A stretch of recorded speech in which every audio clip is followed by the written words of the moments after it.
Alright, live.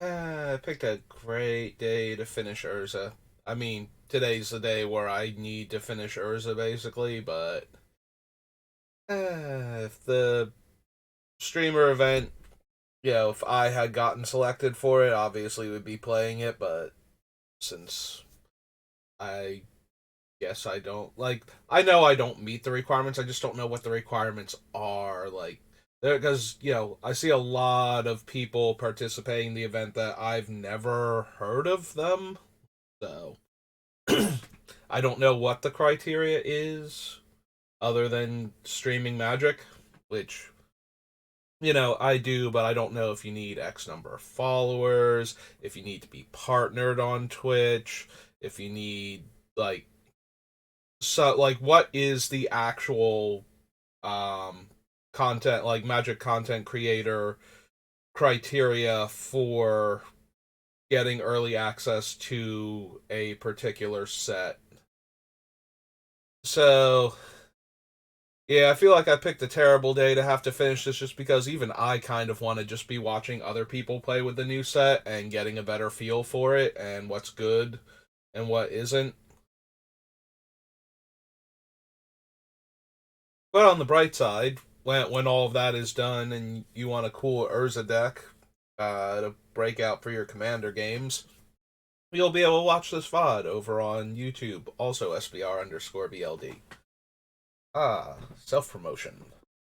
Alright, so we need 15 cards cut, and I want to have this done in time for starting something from New Phyrexia. I'm not going to be doing anything this weekend as far as streaming goes because I will be participating in pre releases all weekend, so. Or, well, Friday and Saturday I'll be doing pre release stuff, Sunday I'll be working, so. But yeah, I want to get this one done so that we can begin work. I still don't know which one I'm going to pick. There's a bunch of fun options. We have any of the Domini, um with their doubling effects. I do kind of want to do Norn. I know I saw at least one thumbnail um that apparently had the same idea where it's just building Elish Norn to spite Sheldon's gut reaction to her.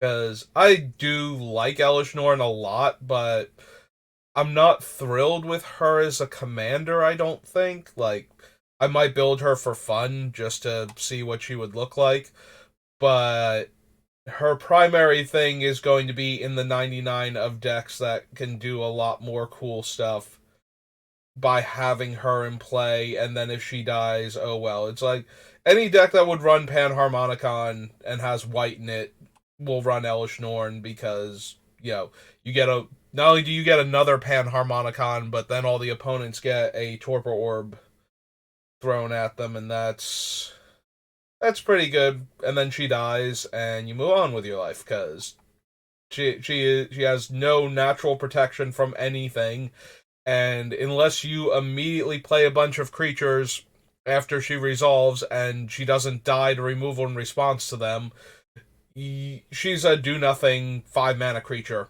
until you untap with her a lot of the time. So, or if you, like I said, if you can actually cast multiple creatures in a turn after that, but most good comes into play effects on creatures are going to be at least 3 mana for most of them. There's like a couple of them that are in the 1 to 2 range, but almost every good creature you're looking at 3 plus mana.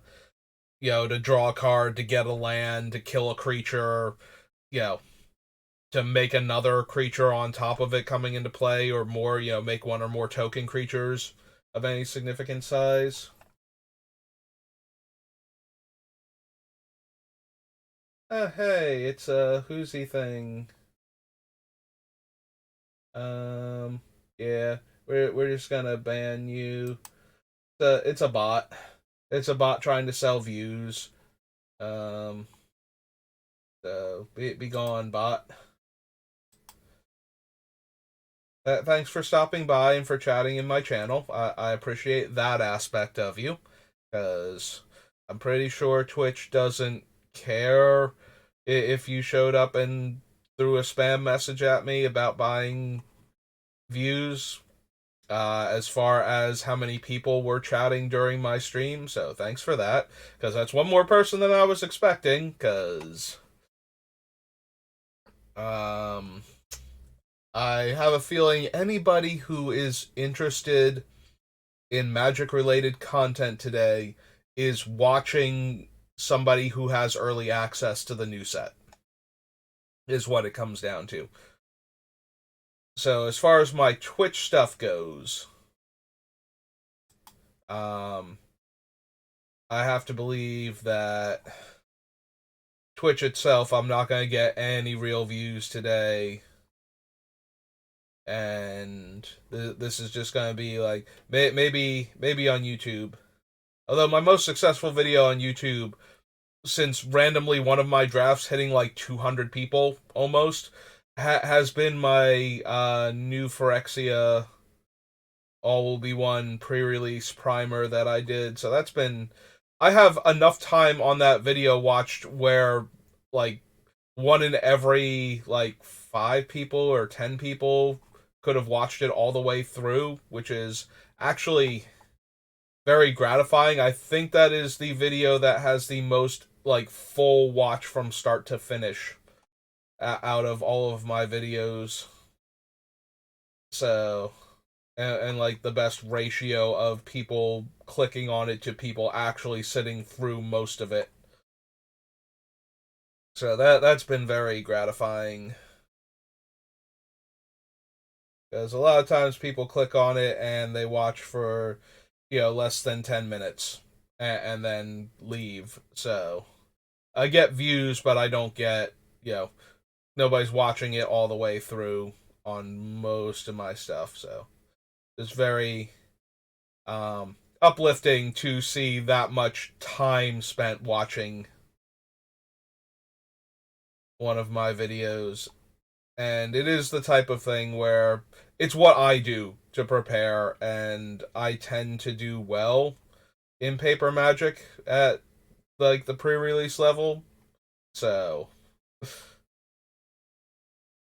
it's very gratifying to have people actually sit through that and watch it without knowing me particularly well and without knowing, you know, how well I tend to actually do when I play Magic in paper against, like average Magic players. Like, you can watch me draft, and that one's kind of rough though, because when I'm trying to run commentary over my drafts, I get more distracted and do worse. Like, so somehow, I like to compare it to one of the jobs that I had for like forever. I did delivery for one of the major pizza chains, and there would be like, so it's one of the ones where it's like one of the major like international corporation franchisees and everything.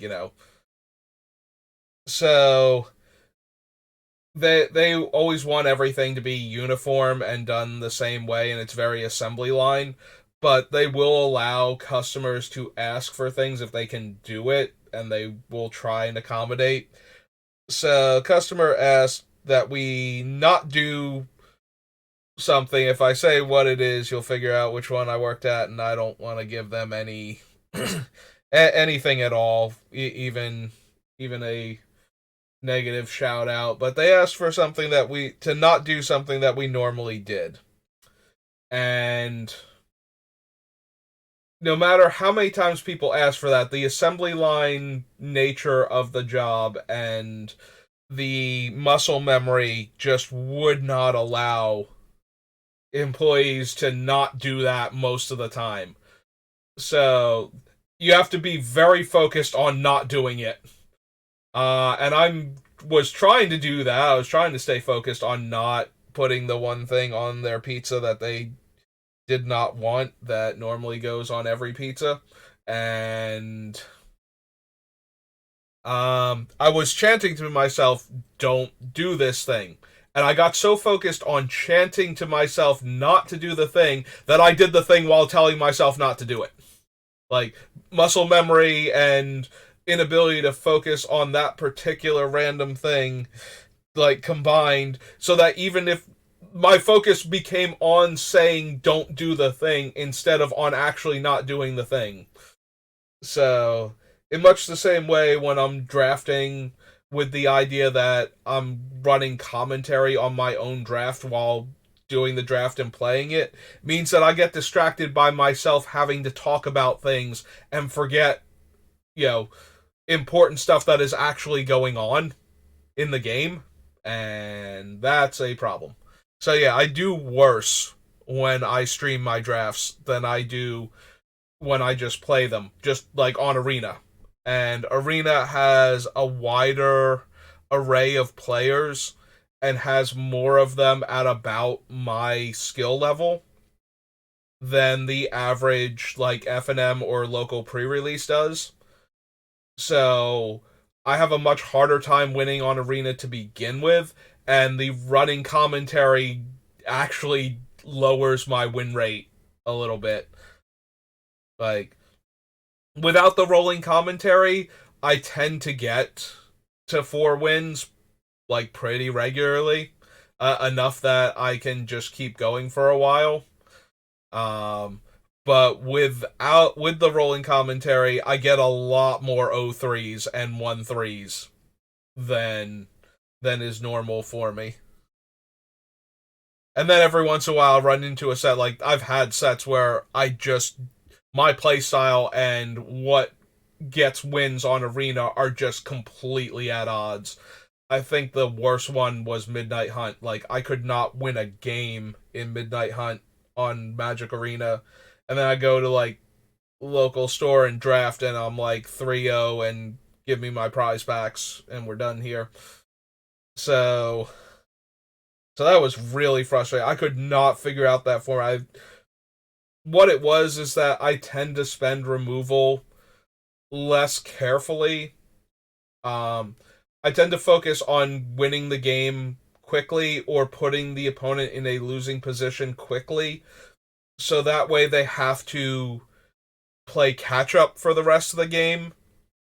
Um, so if you kill their early blockers and get through enough damage, your smaller creatures then become an actual threat to their life total. Like if they just deploy one large creature, then yes, it can eat one of your 3 attacking creatures, but if they're at 8 life and all of your guys are 2/2s, then they're going to lose half their life even if they do block, and then if I can do anything to tempo that one creature, then they lose the game.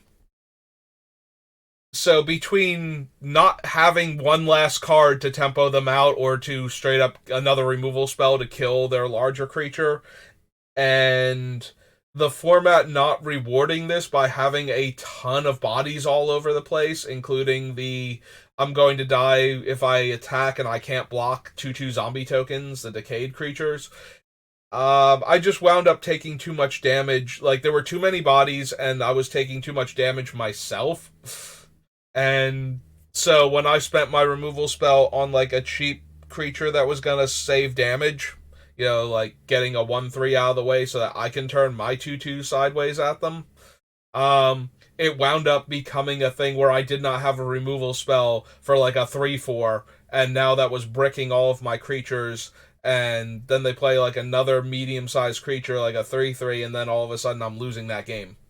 And it was just not it was not my format at all. Like I could never seem to get into a position where not only was I not winning games, the games didn't feel winnable was the problem. Like I would end the game with, well, I killed like 4 of their creatures and I still got swarmed, and they're still at like 16 life, and how did this all happen? so, so yeah, Midnight Hunt was not kind to me. Um, Crimson Vow a little bit better, and by Kamigawa, I was feeling pretty good. Kamigawa I had a lot of fun drafts with. That was a very fun format with lots of cool things you could do. I love turtles and the green and two card that got back a creature and enchantment. I'm blanking on the name of it right now. It's like Season of Renewal. Yeah, that and the giant sky turtle. Those were that was where I always wanted to be if I could. Ninjas were also fun. Samurai were okay. Um, Five color nonsense. Anytime you can draft five color nonsense in a format, I have a lot more fun with the format. Four and five color nonsense are like my favorite archetypes. That's why I love Khans of Tarkir so much. Like five color morph might be my favorite draft archetype ever. All right, well, I have reviewed my cards and ranted for like 15 minutes. So we need 15 more cuts. And I still don't know exactly where to start. Like, we got rid of the. Oh, wow, I don't have my navigation bar or my thing. There we go. Or my clipboard. Like, neither of them popped up. Okay, I feel a bit better now that I have those off to the side. The power artifact is still doing enough. Transmute artifact is still a tutor. Do still want the counter spells. Enlightened tutor, mystical tutor. Love me some tutors. Aura of Silence. So we cut a lot of the other things that were inhibiting opponents what they were paying for spells. But at the same time, it is possible for us to turn this into an artifact and clone it and then sacrifice the freshly created token to destroy an artifact or enchantment. So it's a reusable, like, yeah, maybe we could downgrade this to Seal of Cleansing, but it's about the same. And this one also makes our opponent's stuff cost more. So it does still, like, it's only artifacts and enchantments that they cast, but it's only theirs. So if we made like five of these and made all of their artifacts and enchantments cost 10 more, they're stuck with creatures, instants, and sorceries that can mess with us, which is still, and planeswalkers too, but that's like plenty of card types, but at the same time, it means that a card like O Stone or like their game winning enchantment that if they just get into play, they can start comboing off themselves. Like it stops a bunch of different combo pieces and it stops mass removal artifact cards like O Stone and Nev's Disc and any of the new Silexes and all of that stuff. So Pernicious Deed. So it's still restricting what the opponents can do, even if it's not shutting them out of the game the way some of the other stuff in this deck can.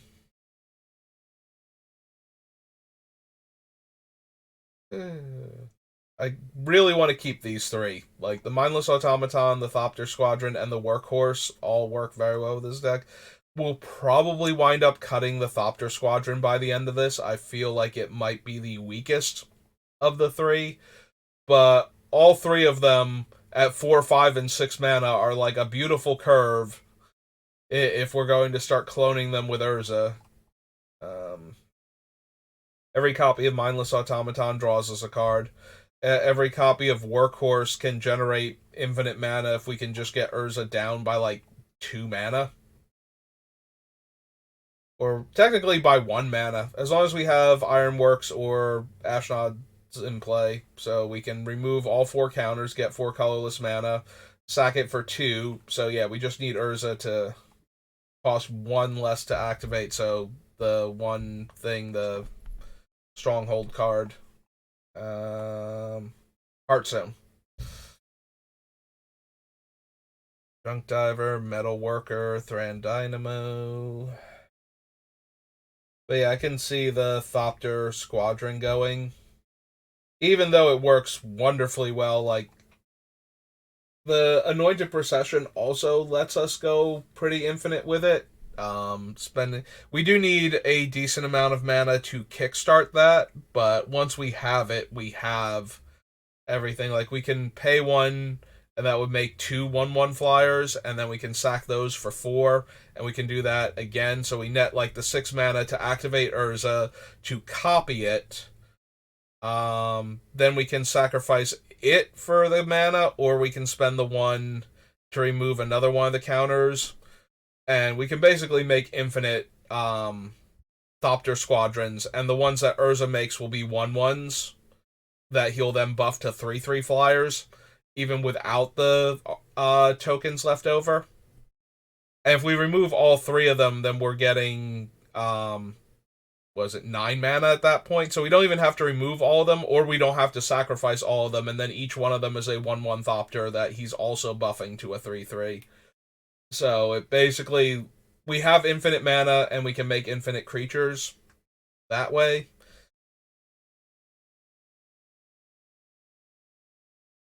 So yeah, I do still like all three of them for this deck, but the Thopter might be the easiest one to cut out of them. We might cut Mirror Retriever. We have Tameshi and the Junk Diver as ways to get back stuff right now, so we don't necessarily need Mirror Retriever. Also, like we cut the other ones that are similar to them, so we might wind up cutting Darksteel Forge. If I cut Darksteel Forge, I probably cut I was gonna say I probably cut Arkham, but maybe not. Like Arkham is great for tutoring Darksteel Forge. That's one of the best things he can tutor for, because then all of your stuff is indestructible, except for Arkham, unless you can turn him into an artifact. Voltaic Construct can give us infinite mana. Car Clan Ironworks is one of our main combo pieces.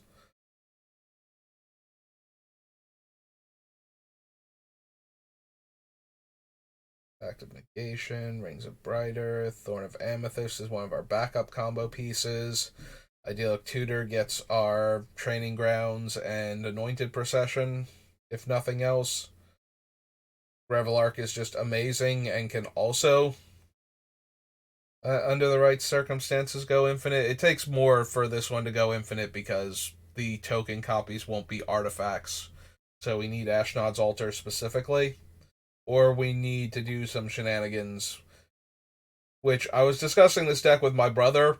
I had not considered this, although in the back of my head I knew it was possible, but yeah, we'll get to it in a second, and I will point it out. There is a dumb thing that this deck can do that wasn't at the forefront of my mind with this card. Like, the card was staying in the deck anyway, but the fact that you can use it this way is actually kind of fun. But in the meantime, Tezzeret, we already went over, like, everything he can tutor for.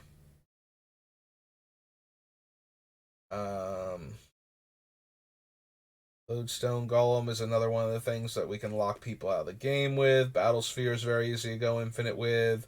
Spine's one of our best removal spells. So, Phyrexian Metamorph. We already went over how Metamorph is always an artifact, regardless of what he's copying.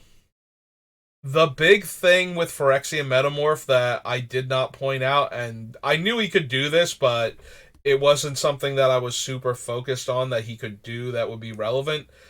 So, because Urza gives all of your artifact creatures +2/+2, you can choose not to have Metamorph copy anything, and it will come into play as a 2/2 artifact creature with its game text. So if you activate Urza and target your Metamorph, you will create another Metamorph that can then enter the battlefield as a copy of another artifact or enchantment, or not artifact or enchantment, artifact or creature.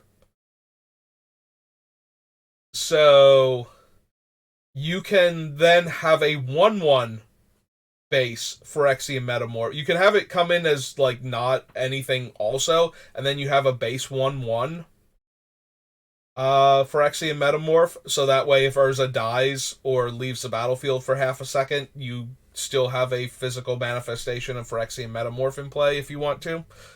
But more importantly, you can then activate Urza targeting the Metamorph and then choose what the token Metamorph will be each time. So, because you're creating a token copy of actual Phyrexian Metamorph instead of creating a token copy of what, since he didn't target any, or he didn't target any, he didn't choose anything when he came into play, he's just himself now. You keep getting functional Phyrexian Metamorphs. So the first one can come in as a copy of one artifact, and then another one can come in as a copy of a different artifact or a creature.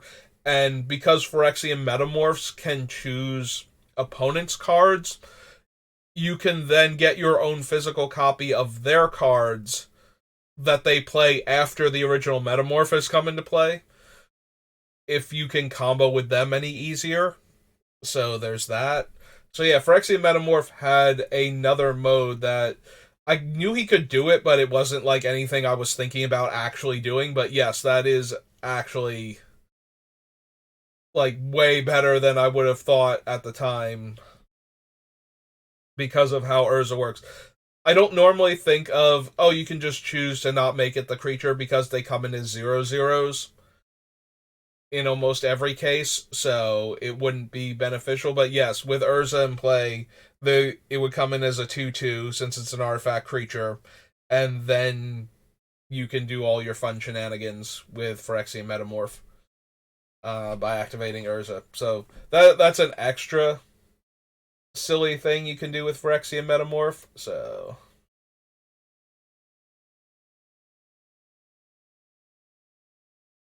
yeah, kind of like how you can make the token copy of Walking Ballista and it'll be a 1/1. So you can actually make copies of Walking Ballista. With the Metamorph, with Urza, you know, it starts off as a 0/0, but it's a 2/2 because of Urza. So again, you might need to make another copy that's just Metamorph to have one just in case Urza would die.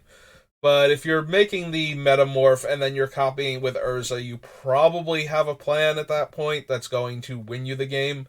Like, yes, it's a cute trick, but if you just do it for the sake of, hey, look, I'm smart enough to know that this will work, and not actually do anything that wins the game, then it's more of a cute trick than an actual good play. Yeah, I want that Power Stone. I want to be able to make infinite mana with it. Alright, Dance of the Manse is our third Get Back a Dead artifact, and Karn is our Get Back an Exiled artifact. So that's kind of neat. There's a Swiftfoot Boots I want to keep, Meteor Golem, Recruiter Tutors for way too many of our good cards, including our other tutors. So that's always good times. Other Urza's too powerful.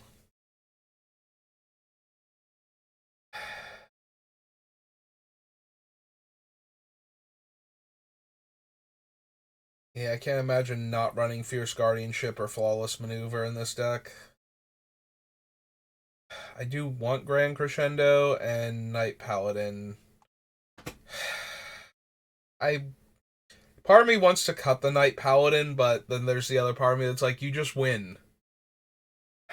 But we have a couple other cards that are kind of like that, although this one's a lot easier to just win with. Whereas something like what's its name? The Walking Ballista. Like, we can win with Knight Paladin where we don't have infinite mana, we have enough mana. We can also win with Knight Paladin in situations where we can infinitely loop the artifact, like making more copies of the artifact, but we can't necessarily gain mana doing that.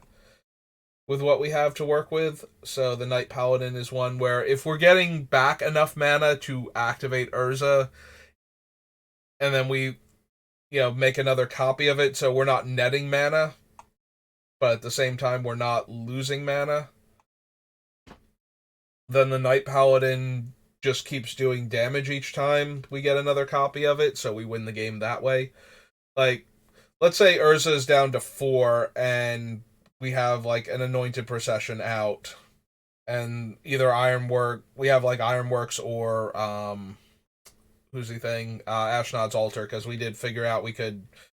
So then we can just keep activating Urza, and we're only getting 4 mana from the 2 copies, but we're also only needing 4 mana to make 2 copies. So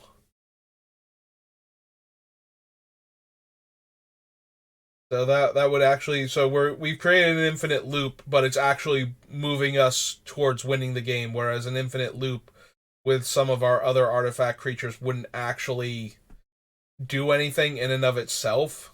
Like we can activate Urza and make 2 copies of Arcane Signet, and then sacrifice Arcane Signet for the 4 mana in that scenario. But the Arcane Signets coming into play and leaving play aren't doing anything in that scenario. We need another card on top of that to care. So it's not like we're spinning our wheels at that point, whereas the Knight Paladin kills our opponents with that kind of setup.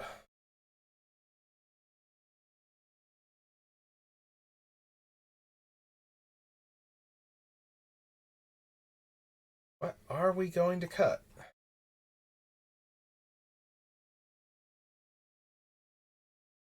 Is there another mana rock that we don't need?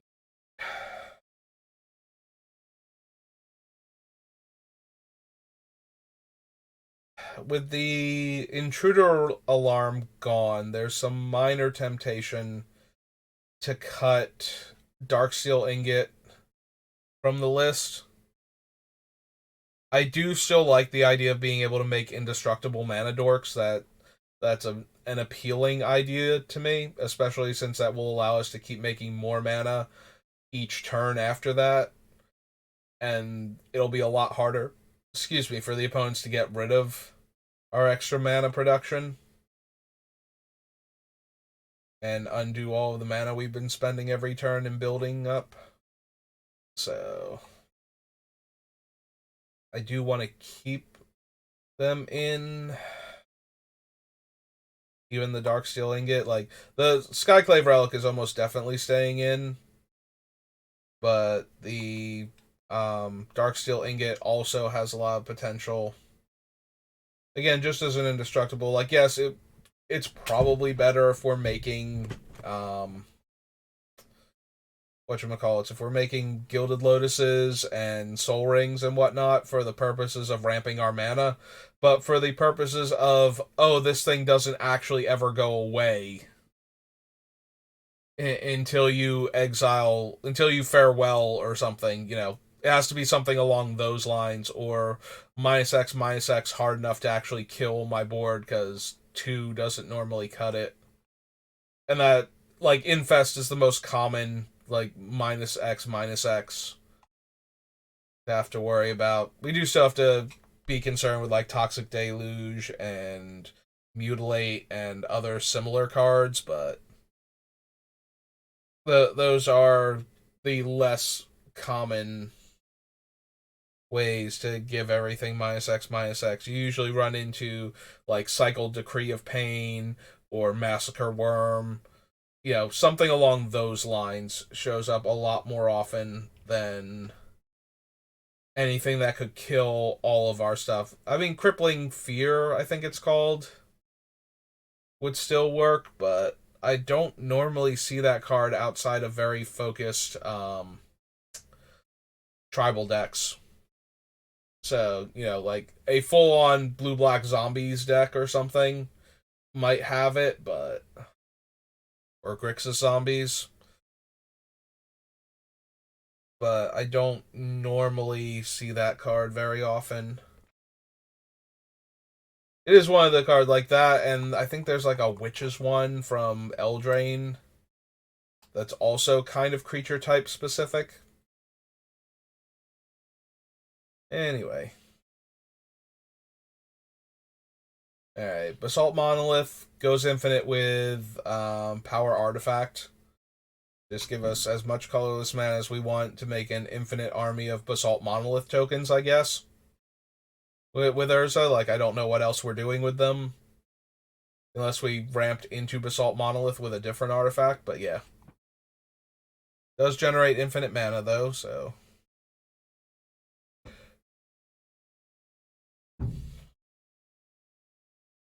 Mana Vault is our inherently weakest mana rock, I think. But it does way too much. I did this the last time, too, where it's like... It gives you that burst of mana, and ideally you'll be using that to cast your other mana rocks to further ramp yourself, so that you can take the turn off to untap it, and then have, like, all of the mana to work with on the subsequent turn. And you do get into situations where you can spend the 4 to untap it, and then you wind up spending 3, so you net spent 1 extra mana you didn't have to. Because you top deck something that's relevant and you need to cast it now. But that's usually okay in almost every scenario. You need to very specifically need one of the mana that you tapped to untap it for that turn in order to do something else, or in order to be able to cast a spell in the first place. If you spend 4 to untap it, and you only had like 1 land left over, or no land left over, and you draw like a 4-drop, then you're sad, but... Well, no land left over, and you draw a 4-drop, 1 land left over, and you draw the 5-drop, or you draw something that requires too much colored mana to cast. Which doesn't seem like it's that big a deal with this deck, so...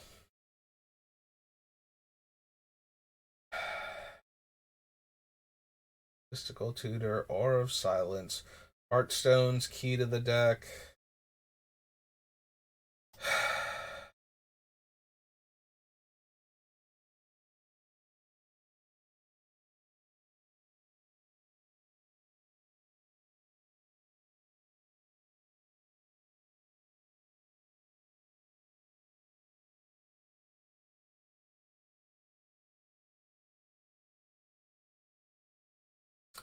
I'm really just strongly debating Thopter Squadron. I'm also in my head running over the ideas of this versus what I can do with Mere Battlesphere in this deck. As far as... So, with Mere Battlesphere, I don't have to spend any additional mana to produce any of the token creatures. So, if I cast Mere Battlesphere on 7 versus Thopter Squadron, I have to pay a mana to make one of the 1/1s from it. So,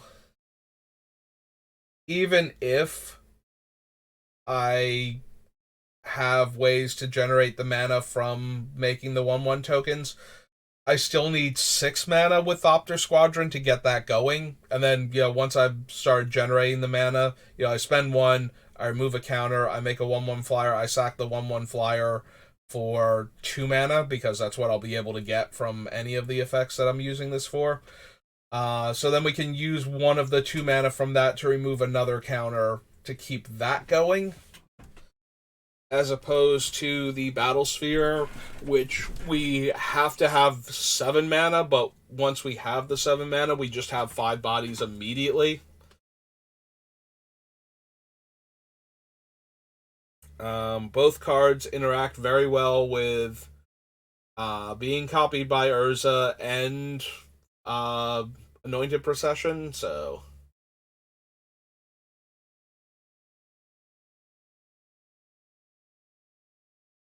It's not like Thopter Squadron outshines Battlesphere in that regard.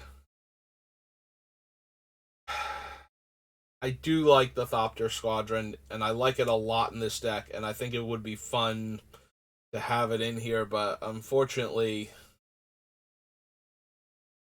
it just feels like the Mere Battlesphere is doing slightly better. Up to and including the fact that while the Thopter Squadron has evasion from its flying. The battle sphere can just dome the opponent by attacking. Like, it doesn't ever need to get through for damage. It can deal damage to them based on the number of mirror that you tap when it attacks. So yeah, I feel like they're providing the same role in the deck. I One of the things that makes me want to run the Thopter Squadron is a thing that I love about building commander decks is finding that card that people forgot existed that works super well in the deck and running it. And Thopter Squadron works super well in this deck, and I want to run it, but all right, Thopter Squadron is really getting close to getting cut, and that's gonna make me sad because that's one of those cards that if it weren't for Mere Battlesphere just doing the job better, and Workhorse also kind of does the job better than Thopter Squadron because it requires no mana to get going once I've cast it or gotten it into play somehow. Like, it's just worth 4 mana from coming into play, and then another 2 mana from eating it, so there's my 6 mana, so. Grim Monolith goes infinite with Power Artifact. Junk Diver is one of our currently 4 ways to get something back. Almost, we're getting to the point where most of our non-lands and like 4 of our lands on top of that are all artifacts. So Metalworker, like, yeah, we're gonna have, I want to say, somewhere around 15 spells, so a quarter of our deck or a quarter of our spells aren't going to be artifacts. Maybe a few more than that. Maybe Metalworker's just not quite good enough then. Like, most of the things I'm thinking about cutting are artifacts, so what non-artifacts do we have that are going to be physically in the deck? So Urza himself does not count. So we have 1, 2, 3, 4, 5 with Mana Drain, 6 with Force of Will, 7, 8, 9.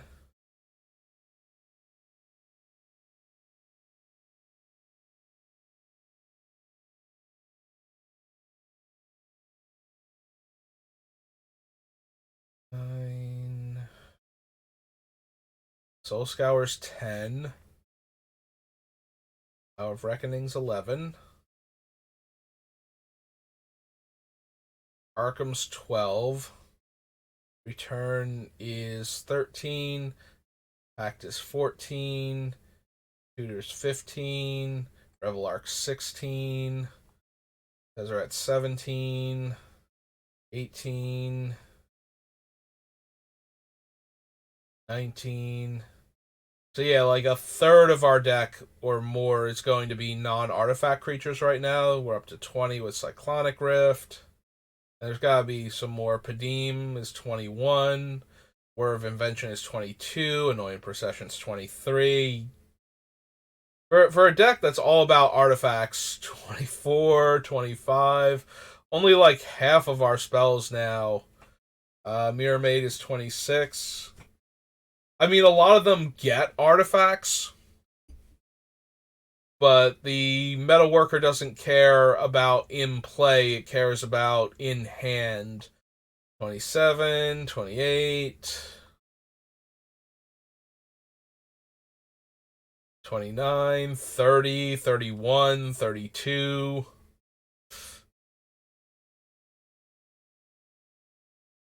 33, 34, 35, 36. So, yeah. 36 of our spells, and then we have access to 4 lands. So yeah, we have 28 cards in the deck that are artifacts. So the Metalworker has to be in play, so that's 27 artifacts left over. So yeah. At best, we could reasonably hope that if we have like 7 cards in hand, that 3 of them are artifacts in the early part of the game. Like that's like the best case scenario for how the math works out, and it still doesn't favor that to be true because the metalworker would already be in play, so it would already be one of the artifacts. So in theory, we should have like 2 left in our hand. Now, granted, that's not always going to be true, and a couple of the tutors can put the artifacts into our hand. We're running Fabricate, right? Why do I feel like I didn't see Fabricate when going over all of these things? Because I'm going to feel really silly if Fabricate isn't on this list, and I have to go up to. I mean, I might run Fabricate over Whir of Invention just because of the triple blue, but I do not remember seeing Fabricate while going over these cards. And now that I'm thinking about it, I'm very concerned because I don't remember.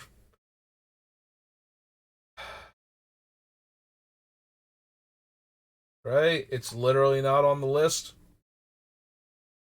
Because I'm pretty sure it's from Darksteel. And it's not on the Darksteel, Fifth Dawn, or Mirrodin lists. I got all these other things that tutor for my artifacts, and I'm not running Fabricate. Like, how did I skip over Fabricate? What was I doing that particular day? Besides not reading things. Like, was that one of the days where by the time I got to the set it was in, I was just kind of reeling? Because I got loopy like twice where I'm just like I completely lost where my sentence had started by the time I got to the end of it, and I don't even know if what I said at the end had any bearing on where that sentence started.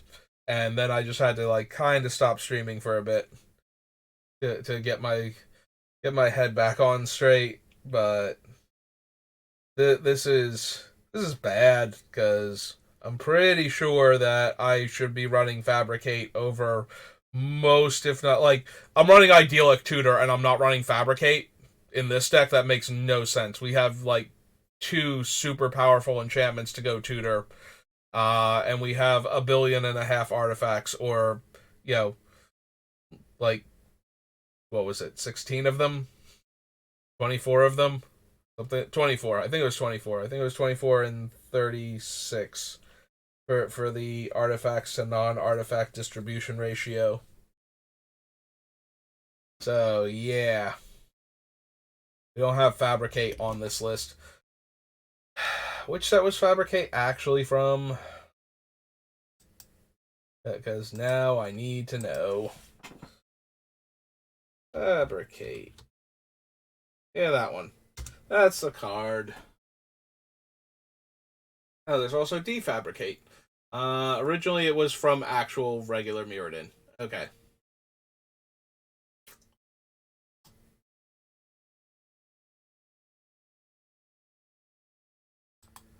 Now we are going backwards.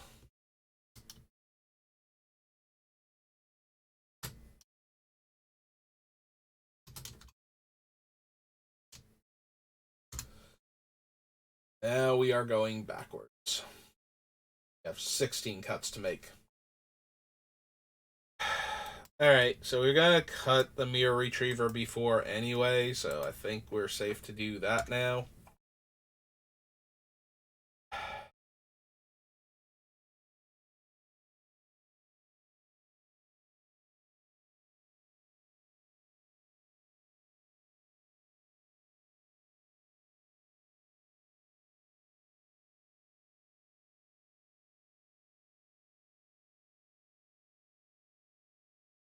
Back on debating on Darksteel Forge.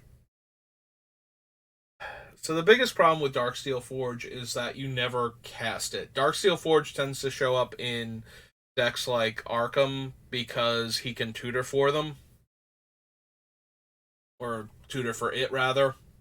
And put the Darksteel Forge directly into play without ever paying the 9 mana for it. So by sacrificing like a random mana dork mirror or something, like the blue mirror or one of the colorless mirrors, and then bam, he's just got like all of his stuff is indestructible except for him for like the rest of the game.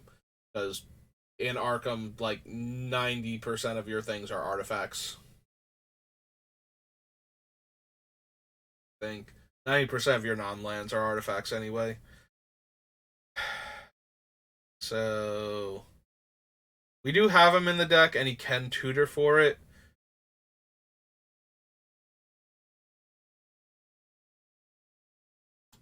And as artifact centric as our deck is, we're not spending 9 mana to cast this thing if we draw it. It's abysmal to have it in our hand.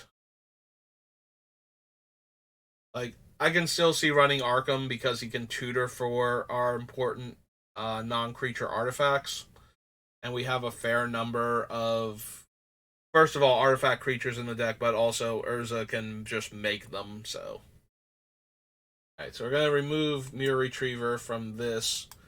So Darksteel Forge is probably gonna get cut now. I think we leave Arkham in for now, though. Yeah, there's a stronger argument for cutting Idyllic Tutor than there is for not running Fabricate in this deck, and I still think we want Idyllic Tutor because the Training Grounds is just so powerful with this deck. It enables the deck to do everything that it's trying to do. And then as a backup, it can also go get us Anointed Procession, which also does a lot of heavy lifting once we start comboing off.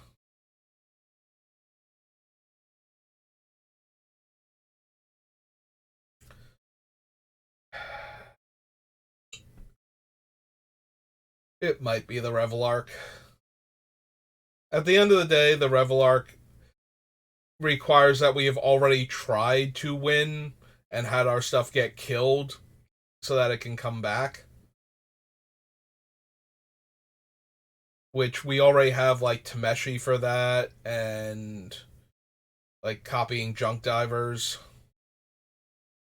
And it's a non artifact for, it's not helping out Metalworker, who I'm vaguely considering cutting just because it actually doesn't consistently make as much mana as we need it to.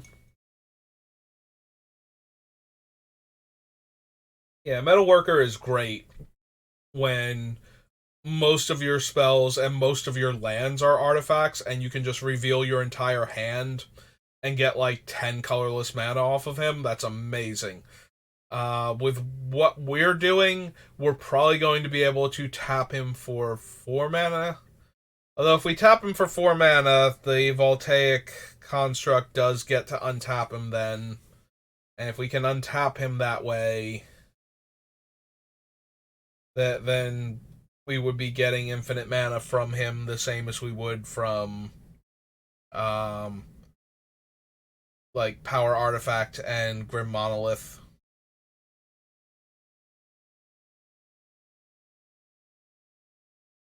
Or Voltaic Construct and Grim Monolith for that matter. Like 2 to untap it and then tap add 3.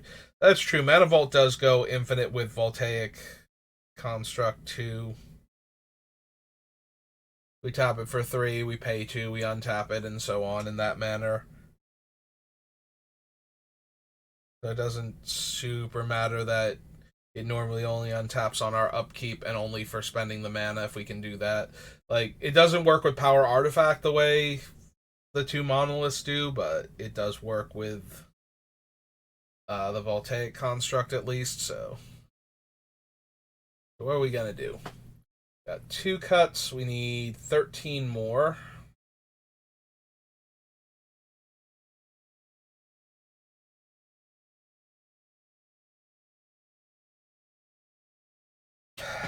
I kind of want to keep Padim. Padim's way more castable than Darksteel Forge and is drawing us a card most turns. And we can give her hexproof with her own effect by turning her into an artifact on top of that, so.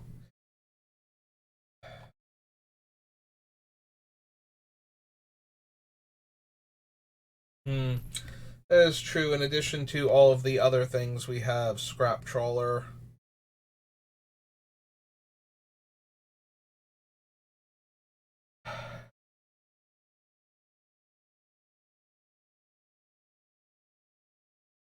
Do we need Scrap Trawler then? Like, Scrap Trawler is good if I wanted to recur a value card. Scrap Trawler is a better value engine than he is a um it's not doing enough with sacrificing it to the Ironworks, and it's not even doing enough, I don't think, sacrificing a bunch of our other artifacts to the Ironworks. Like, we need um something innocuously inexpensive that we can keep getting back that will kill the opponent over time, rather than, you know, this being a combo piece where we're going to sacrifice these artifacts to Crack Clan Ironworks in this order so that we get back some of them so we can recast them so we can get their effect again, and then sacrifice them for more mana. Yeah, I don't see that happening as often, so maybe we can cut the Scrap Trawler. I do have a soft spot in my heart for Scrap Trawler. I love that card in Aether Revolt Limited, especially with Walking Ballista and um, Hangerback Walker. Walking Ballista was the only one, right? Hangerback was from Origins. I did get Walking Ballista and Scrap Trawler once, and it was silly and fun. It is exactly as good as you think it is, where it's just like, oh, I'm going to play my Walking Ballista for as much mana as possible, and then I'm going to play like a Spell Bomb. Were they still called the Spell Bombs in Kaladesh? Did Kaladesh have Spell Bombs? They had. Oh no, they're the Puzzle Knots and the other things. Oh god, what were the other things called? They all had an ability that when they died, you got to draw a card, and then an activated ability that let you sacrifice them for an effect of that color.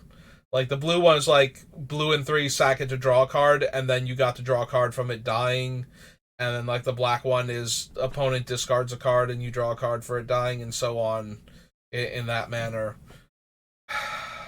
What were they? They all had a common noun between them.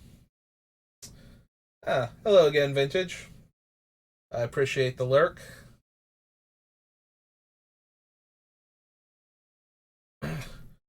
Welcome to the channel. Enjoy the dulcet, slightly nasally tone of my voice as I wax philosophical about Scrap Trawler and its place in the grand scheme of limited formats. Genuinely cannot remember what those things were called. They all had the same noun in them. It's alright. Real quick. So we need not Kaladesh. Kaladesh Aether Revolt. So AE. There it is. Real quick, because this is gonna bother me until I remember. Oh, right. Still looking for Fabricate. Stop that.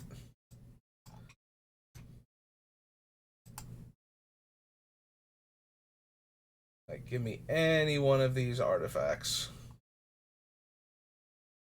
Nope, that's Augmenting Automaton. I should have narrowed the search before doing this, so I wouldn't have to look at so many random things. Nope.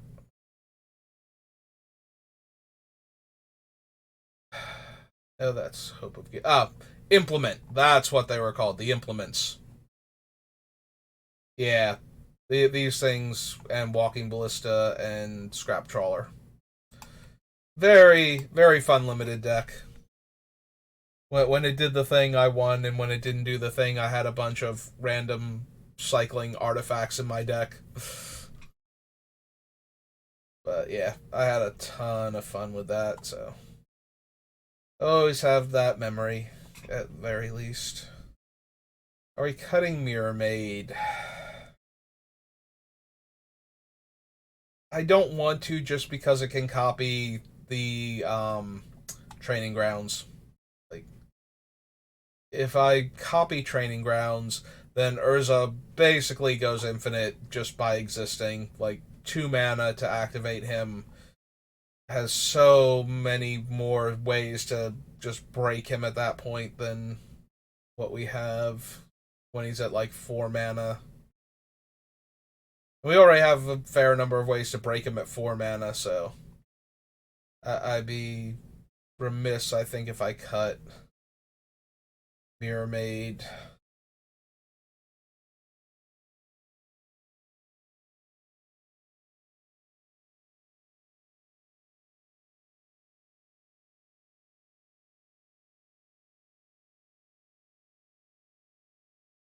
This gets us down to a dozen cards.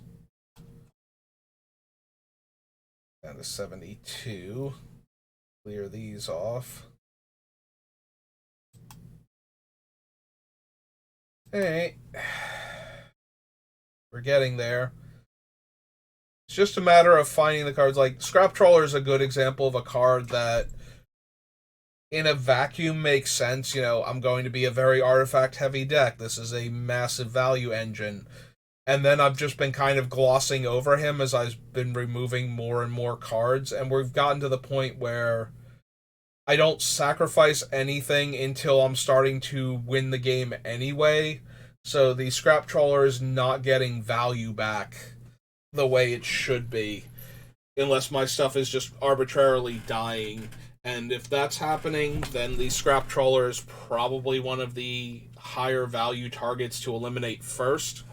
So we'd only get back like one cheaper artifact, and that would be it. And then once we're like going off with Urza, it doesn't matter that we can get stuff back most of the time.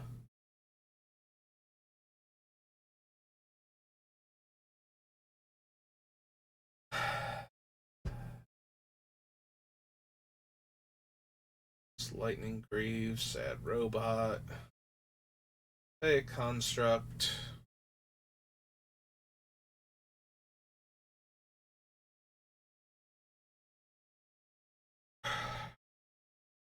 Since I'm getting rid of so many of the non-basic lands now, since I got rid of the Urzatron, which was taking up like a bunch of slots that could have better been served by like white and blue lands, is it okay to cut Azorius Signet now?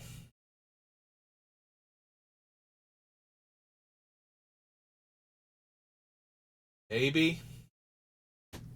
I have to think about it some more. Alright, real talk with Arkham. So, he tutors for non creature artifacts by sacrificing a creature. He has to tap to do this. We have 2 ways to give him haste.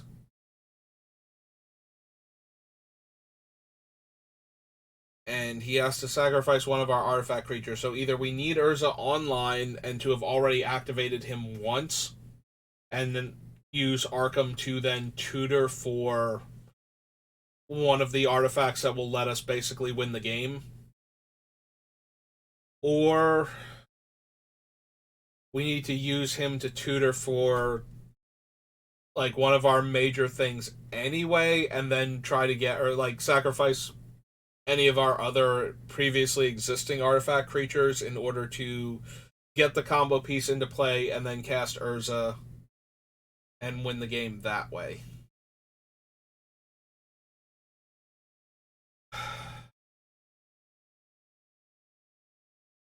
If he doesn't have haste, I feel like the 2 turn cycle to set him up once to get back to untap with him and activate him, and probably if we don't already have Urza in play, we probably have to take another turn off before we win.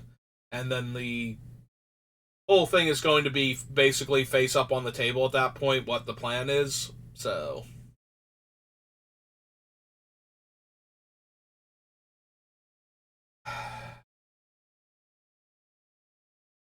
I hate cutting tutors, but I feel like he might be one of the worst tutors that we have.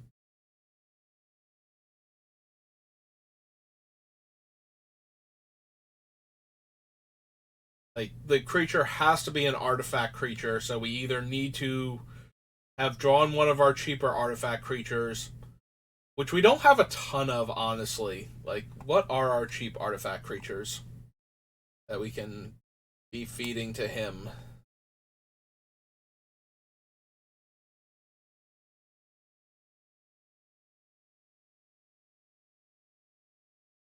There are mindless automaton.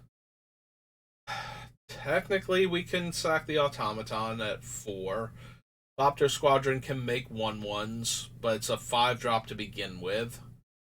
We have Junk Diver, who's good to sacrifice as long as we've lost another artifact. Metal Worker, who is probably okay to. If we're sacrificing him, we probably don't have the artifacts in hand necessary. So, Sad Robot's very good to sacrifice. Um, we can lose the Blink Moth Nexus, but losing a land that way seems really bad. Voltaic Construct is one of our combo pieces. I wouldn't want to lose him. Pack Rings, Thorn, as Tezzeret needs like a turn before he can animate our stuff too. Like, this would be fine if we could animate like a mana rock or something. Like Karn. Karn is better for that, where we can animate a mana rock that we don't necessarily need anymore.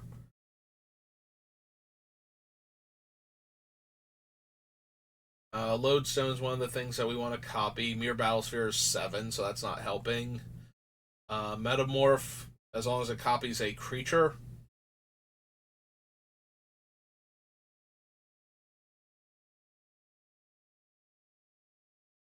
Walking Ballista is one of our win cons, so even if we cast him cheaply enough, we'd then have to find another thing. Again, Karn can animate anything that's outlived its usefulness. Lion Sash is a thing I would sacrifice if we're not playing against a very Graveyard Matters heavy deck. Yeah, I'm starting to think Arkham might be the cut. Because a lot of the things I don't mind sacrificing to him, we would have to turn into artifacts with liquid metal coating or something. So, yeah, we'll just. I think we cut Arkham. I hate cutting tutors, but we might wind up having to cut like the Whir of Invention too, just for the triple blue in the casting cost that is a little hard to circumvent. And we should have tested it. Oh no, wait. Tide shards. Could it be 4 time spiral? Huh. That's weird if accurate. I feel like Cold Snap came out after Time Spiral block, like sometime between Time Spiral and Lorwyn block. Maybe I'm wrong though. Hey, so we cut Arkham. Alright, let's go look at Whir of Invention, because that's the other one that's a little bit hard on the mana. It does let us tap our other artifacts to activate it, so we're to pay for the X in it anyway. This is one of those situations where I really, really wish Improvise worked exactly like Convoke, and we could tap our like blue artifacts to pay the blue in the Whir of Invention cost.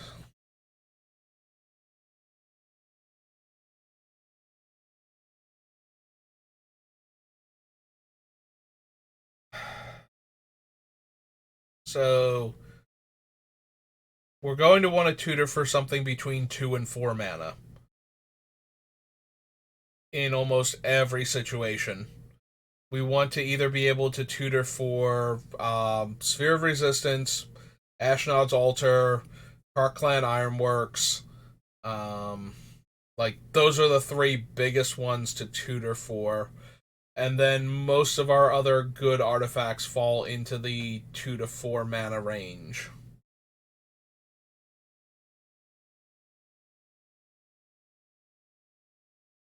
Hmm.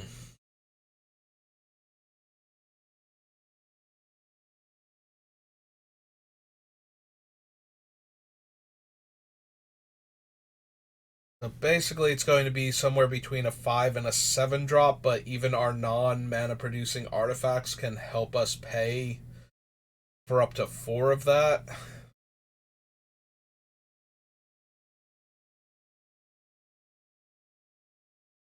Also, does not hurt that it is an instant, so we can try to basically flash in one of our important artifacts during an opponent's end step. Give them less opportunity to actually react to it coming into play.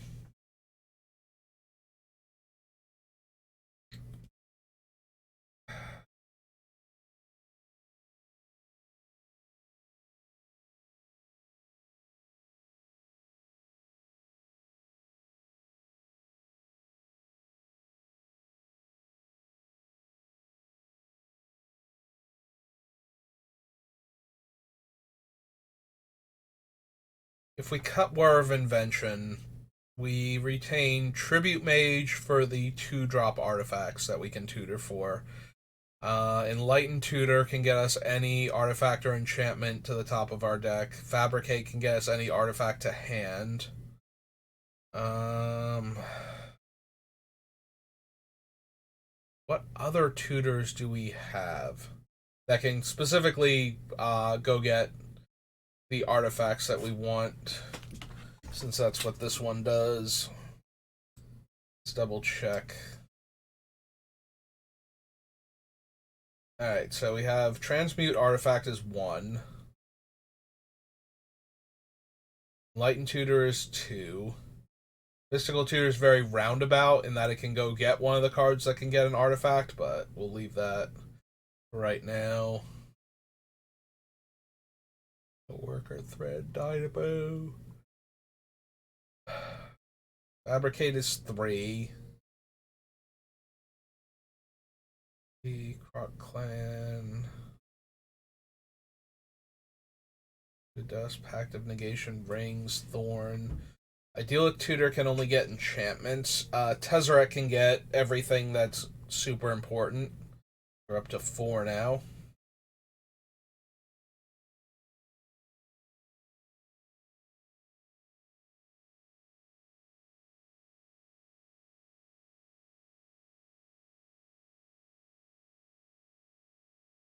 Alright, Inventor's Fair can also go get us an artifact, so that brings us up to 5. We have 5 others right now.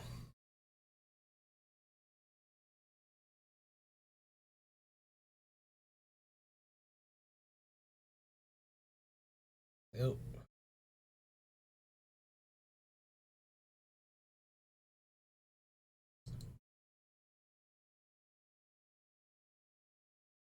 Most of them aren't artifact creatures, so Recruiter can't really get any of them.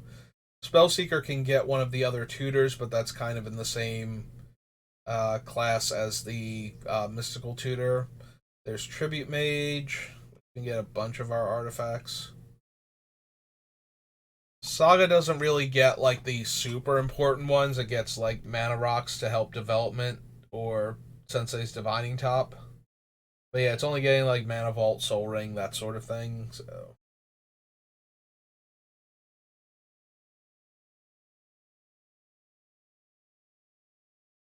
So yeah, we currently have 6 tutors, and I don't feel like we need the War of Invention. And I'm running low on things we can cut.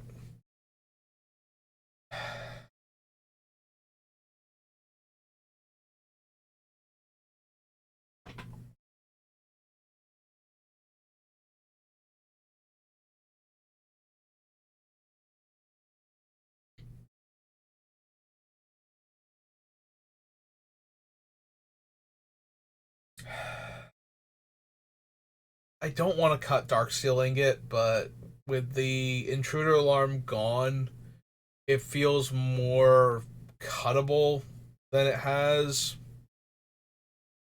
up until that point. Like, obviously, we run Skyclave Relic over it, and I don't think we need to cut both of them. But I also don't want to cut too many mana rocks. I want to be able to accelerate this deck into the big plays that win it the game. Like, we've already cut enough card draw, and that's kind of making me sad. So the idea of cutting more mana production on top of that is just no. Don't wanna. It's my deck, and you can't make me. Alright, so we have Whir and Arkham, which I believe brings us down to 70. So 10 more cuts. Okay.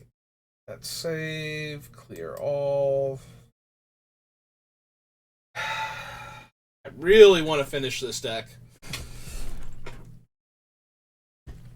And staring at these cards is already starting to. I can feel my eyes starting to burn. I'm staring at this screen. We only need 10 more cuts. How hard can that be? We just slash everything from Alpha Bay Unlimited. Who needs Soul Ring? Like, seriously, what commander decks even bother with that card anymore?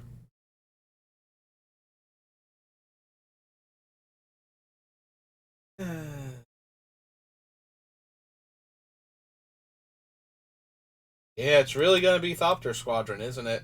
Like, they're as much as I want to run this card,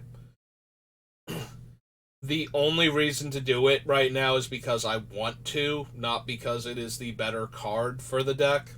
Like, in all other ways, I feel like the Battlesphere is doing way more. They're doing similar things, and the Battlesphere is doing it better. So, if I must cut another card, I am running out of reasons not for it to be. Yeah, I'm running out of reasons for Thopter Squadron to stay in the deck, is what it comes down to.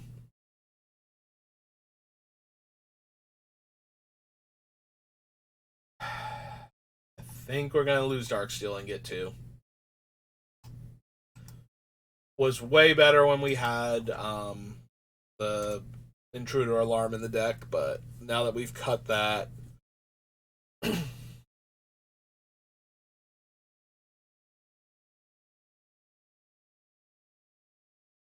need Thorn of Amethyst.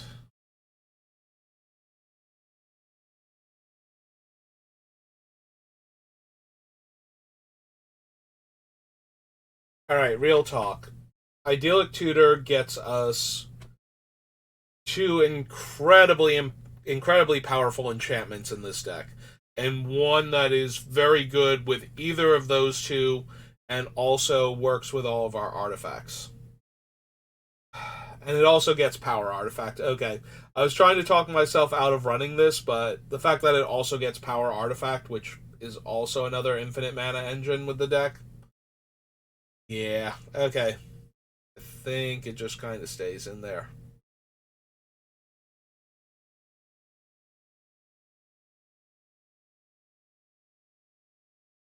Deseret, Path to Exile, Foodstone Golem, Training Grounds, Liquid Metal Coating. Do we really extreme now? Do we cut the Liquid Metal Coating? Liquid Metal Torque is a mana rock that can target non-land permanents and do the same thing. Liquid Metal Coating is almost entirely in this deck to turn um, Training Grounds and some of the other cards like Anointed Procession into artifacts so I can copy them. Like, that is its primary focus for the deck. Can we get rid of Liquid Metal Coating and still have enough ways to make our other. Because then we have one card that really does that. And also, liquid metal coating with Karn just lets us kill opponents' lands. It's like, hey, I'm gonna turn your land into an artifact, and then I'm gonna plus Karn and animate it. And oh no, where'd your new spiffy artifact land creature go? And it does other things like that, and the fact that it works with Urza in order to do the Urza things. I don't think I can bring myself to cut that card. I think it has to stay in. Phone's ringing. Give me 1 minute.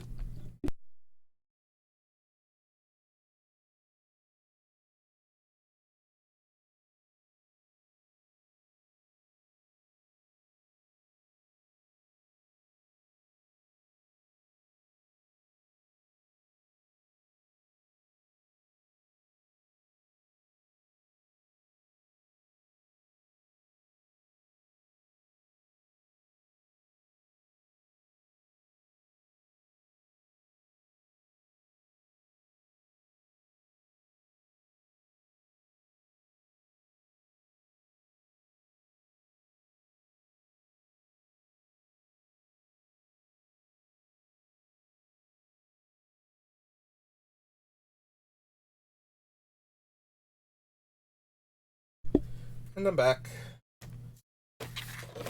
Looks like it was my stepdad trying to call, but my mom's not home, so even if I made it to the phone in time, probably couldn't have helped him with whatever he needed.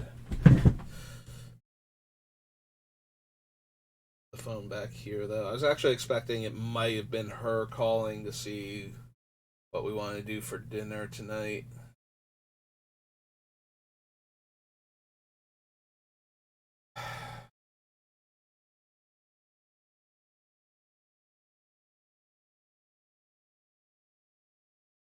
Maybe it's Mirror Maid.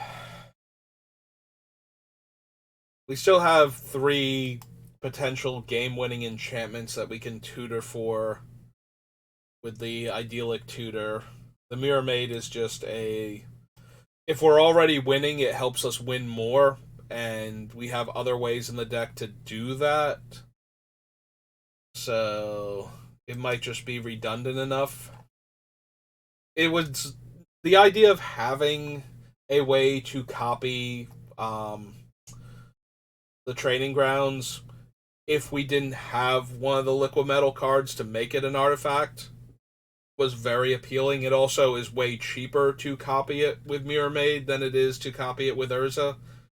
Actually, that's not true. It's 4 mana versus 3 mana. If the training grounds is already in play, then we already have a way to copy it. Like we're already spending 4 mana to copy it, rather. So Mirror Maid is only saving us 1 mana.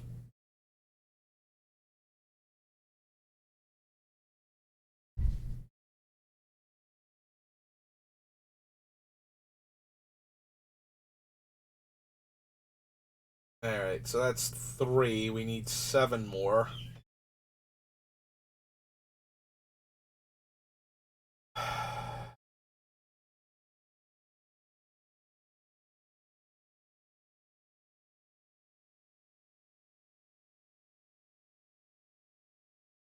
Spellseeker. Spellseeker tutors 1s and 2s, right? If we go back here. Okay, fine. I'll manually shrink you down then. Go Spellseeker. 1 second.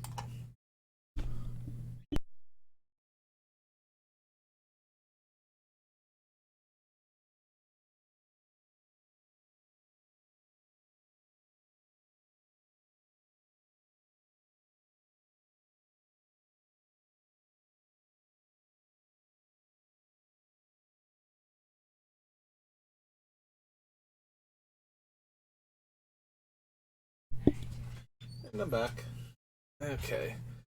So Spellseeker gets 1 and 2 mana instant and sorcery spells. So right now, Spellseeker in our deck is getting Swords to Plowshare, so it's getting like 2 or 3 removal spells. It gets Mana Drain, Counterspell, Lighten Tutor, Mystical Tutor. Yeah. Yeah, I think it's still getting too many cards for us to, like, throw it out.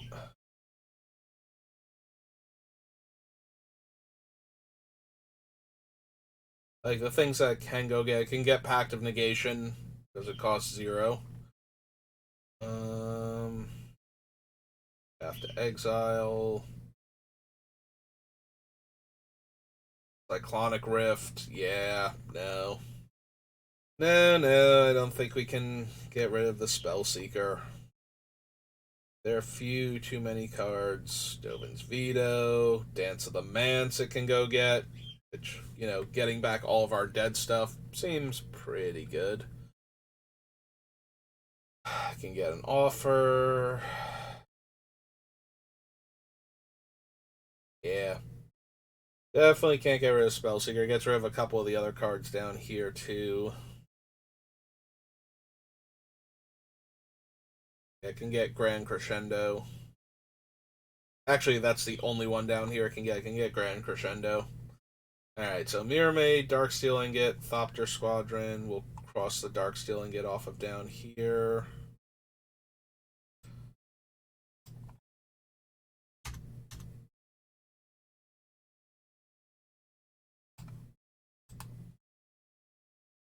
$67.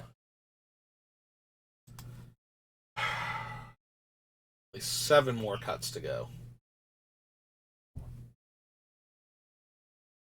And this is without, like, making room for the stupid Dominus thing from Phyrexia.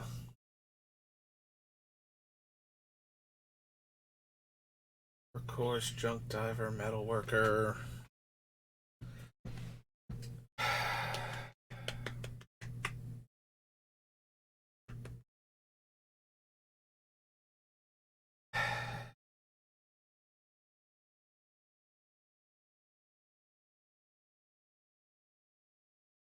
Can't cut Lightning Greaves or Foot Boots because they go too well with copying, especially the Power Stone Shard. Like, that's way too important as a thing to copy.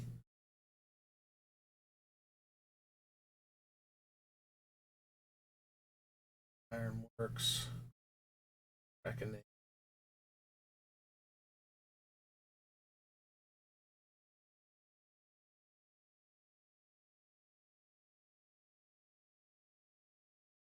Turn to Dust, Rings of Bright Earth. What else can we cut from this deck? That isn't just, like, tearing my heart out because I desperately wanted to stay in the deck.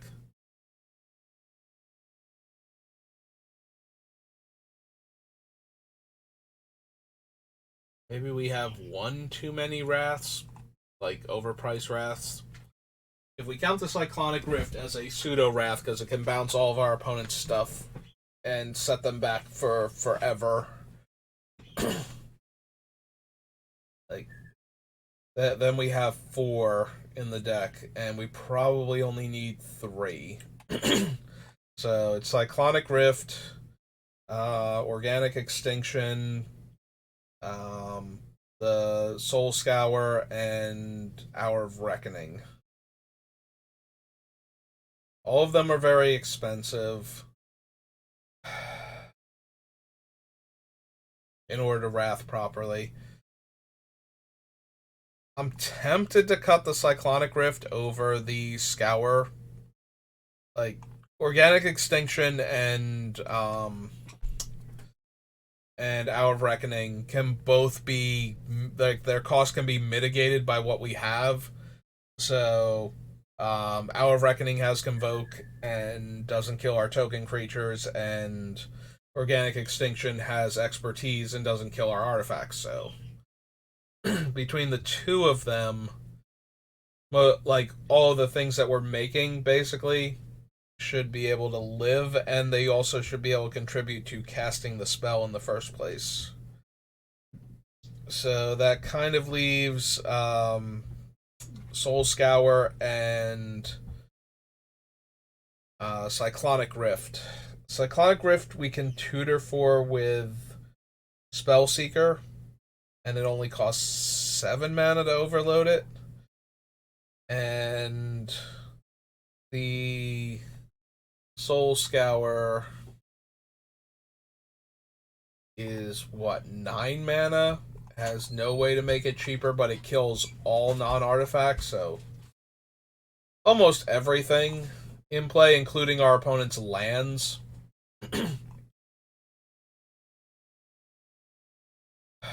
Oops, we went way too far.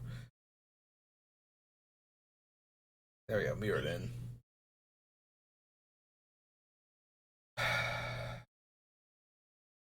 The problem is, by the time we can cast this, we should be winning the game. Like, this is not going to save us from an opponent's really impressive board state. Yeah, I think it's the Soul Scour. I was trying to talk myself into the Cyclonic Rift, but I think it's Soul Scour is the worst of the two. And the other ones, with the ability to tap our other permanents to help pay for them, just seems like it's way easier to cast either of them than it is either the Overloaded Rift or the Soul Scour. So yeah, by the time we get to the 10 mana necessary to cast that, we either won the game already or the game is like so far out of our reach we probably won't even resolve this.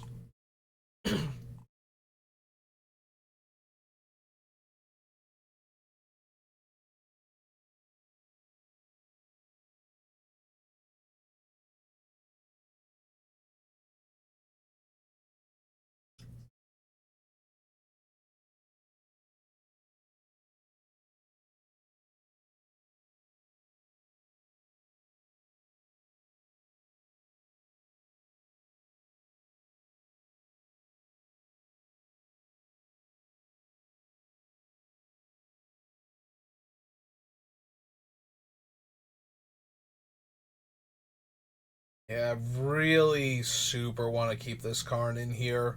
Primarily for the ability to get back anything that randomly gets exiled that we need. That in and of itself is strong enough. The idea that we can kill our opponent's lands with liquid metal coating and Karn activation and kill all of their like zero casting cost stuff, so treasure tokens, yeah, any of the tokens, treasure, food, clues, power stones. At that point, I'm kind of sad that we don't have, the ability to activate Karn multiple times. So Karn Silver Golem, basically.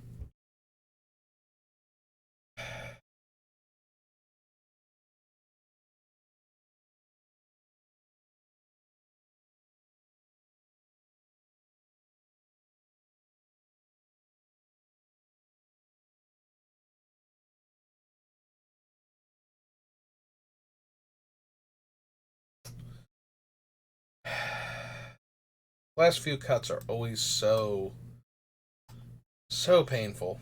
Like we need 6 more cards, and I'm agonizing over one. Oops, did that thing again. Yeah, clear all. Like each one of these is killing me right now, and we need so many cut from the deck.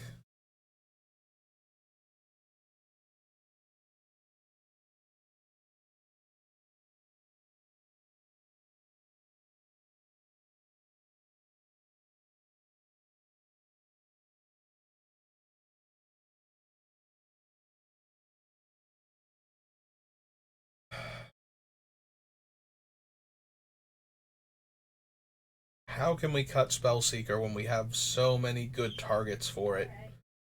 Like, we can cut it before we can cut Tribute Mage, but that's not saying much. Alright, what do we have left that Recruiter gets? Like, how many important cards can Recruiter of the Guard actually get? The recruiter gets 2 toughness or less creatures because it's the white one and it cares about toughness.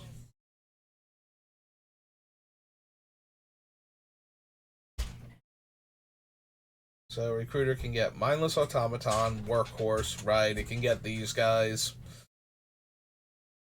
Junk diver, metal worker.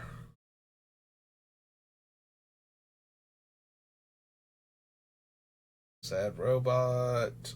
Voltaic construct, which is one of our combo pieces.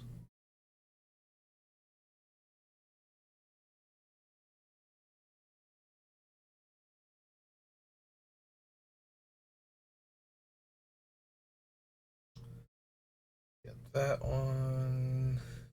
That one. You can get Phyrexian Metamorph.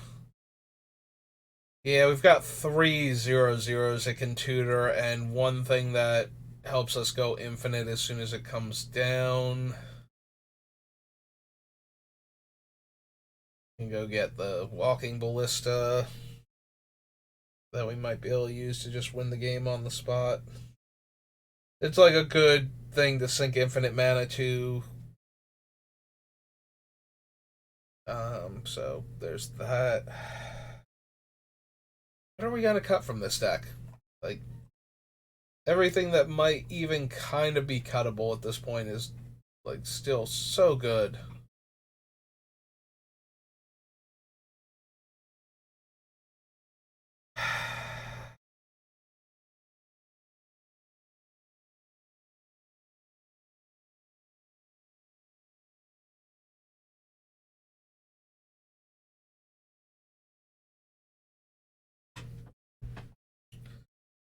I don't want to cut the Knight Paladin. I don't want to cut any of the cards that we have left, if I'm being perfectly honest. Like, every single card left in this deck just works so well with what the deck is trying to do.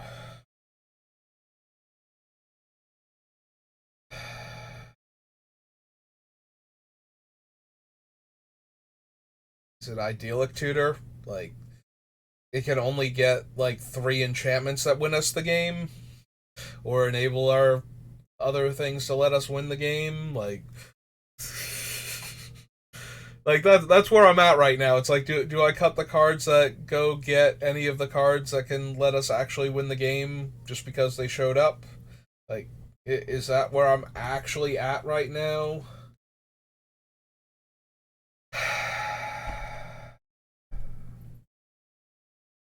Do I cut Tameshi? I'm looking at the Academy Ruins as another way to get stuff back. It's like, do I cut Tameshi? Do I cut the Junk Diver?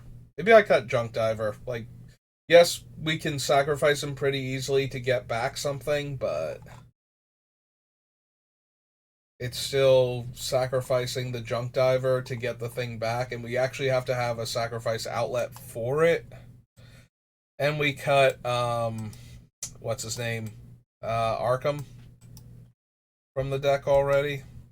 So, yeah, so that leaves us with Tameshi, Dance of the Manse, and now Academy Ruins is back in my brain. You know what, real quick, what other utility lands am I running? Is there anything else that's redundant because of them? Okay, well, let's go to the top and start from here. Oh, we just have a list over here. So, Tundra, Workshop, Strip Mine, Ancient Tomb, Flooded Strand, Looted Delta, Windswept Heath, Temple of the False Gods, Ancient Den, Sea of the Synod, Blinkmoth Nexus, Darksteel Citadel, Azorius Chancery, Hallowed Fountain, Academy Ruins, Mystic Gate, Reliquary Tower. I just stopped. Mystic Gate's the one from what's its name, right? Shadowmoor. Pretty sure that it is. Reliquary Tower, Arid Mesa, Marsh Flats, Misty Rainforest, Scalding Tarn, Prairie Stream. Inventor's Fair is another tutor, which is why we were able to cut the War of Invention. Irrigated Farmland, Glacial Floodplain, Razor Tide Bridge, and Urza Saga. Alright, so I don't see any other lands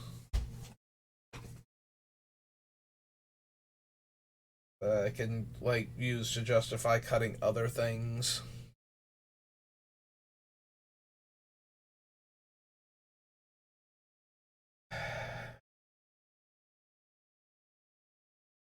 Yeah, we can probably ditch the junk diver then. 65. 5 more cuts. 5 more agonizing, terrible, awful cuts I have to somehow make.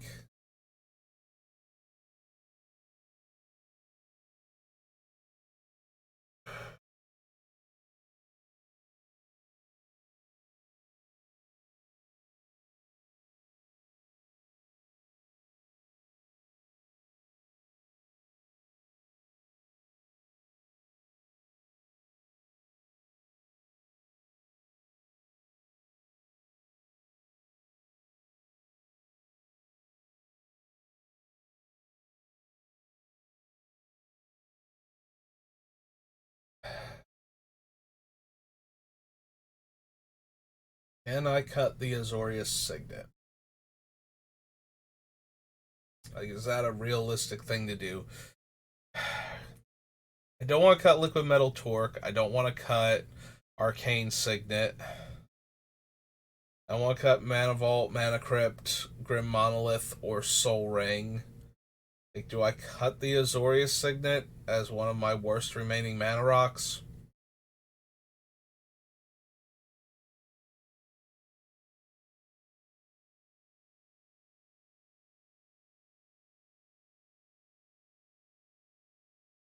Illusionist Bracers are way too good on Urza. At that point, activating him on 6 can sometimes still win us the game.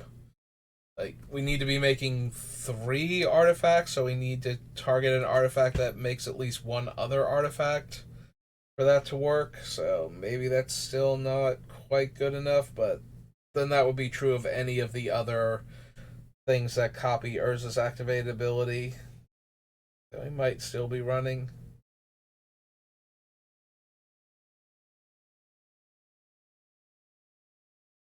Hey.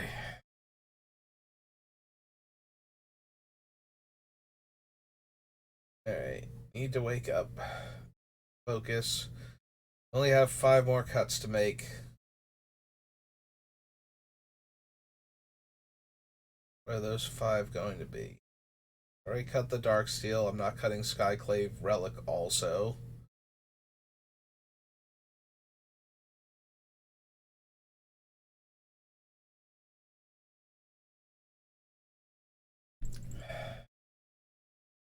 Recruiter and Spellseeker are just so good. They get so many of the things that I actually care about. Like, Spellseeker gets all of our other cheap tutors, which can then get the things that Spellseeker can't get.